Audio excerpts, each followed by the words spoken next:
Here at PCN, we usually don't advocate our existence as a program to our audience. But believe it or not, cable access programming such as this one only exists because of legislation that was passed in the 1980s. As technology and cable subscriber numbers change, so does your connection to cable access programs around the Commonwealth. We spent some time at the State House to talk about some of the related legislation that's been proposed this session.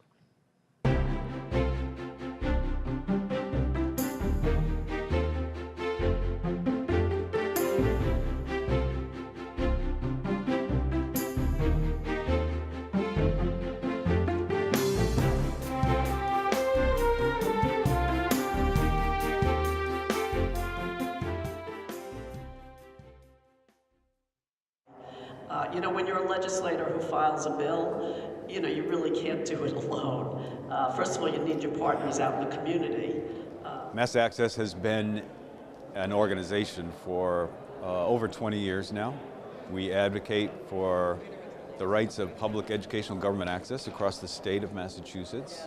And this is our second year in a row coming to the State House, and it's significant this year because we have filed a bill that will require the cable companies to provide PEG channels in the HD tier, as well as access to the electronic programming guide. There's actually two bills that are filed, one in the Senate and one in the House. When our new bills pass, it will basically say to the cable companies that yes, you now have to place your local access channels on the high def tier, as well as make the electronic programming guide available to everyone so that they can find out what's on, when's on, record meetings, whatever, to their DVRs. Yeah, in the past, before high definition existed, we were on par with all the local broadcast channels.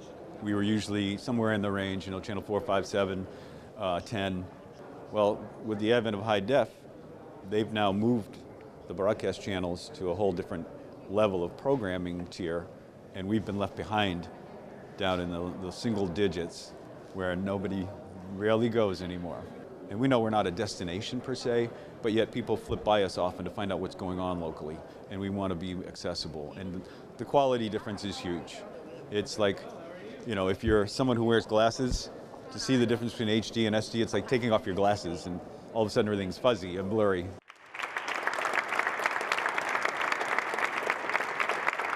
What you do every day is you bring the community into their living rooms, and you bring it in an unvarnished, unbiased way. A good example of what the mainstream media does is, say, covering the recent Women's March.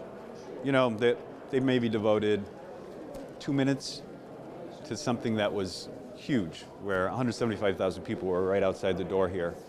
And that's the big difference between us and them, is that they'll give you a 30-second soundbite, but we'll allow the whole 20-minute story to be told, or 30-minute story, or whatever it takes.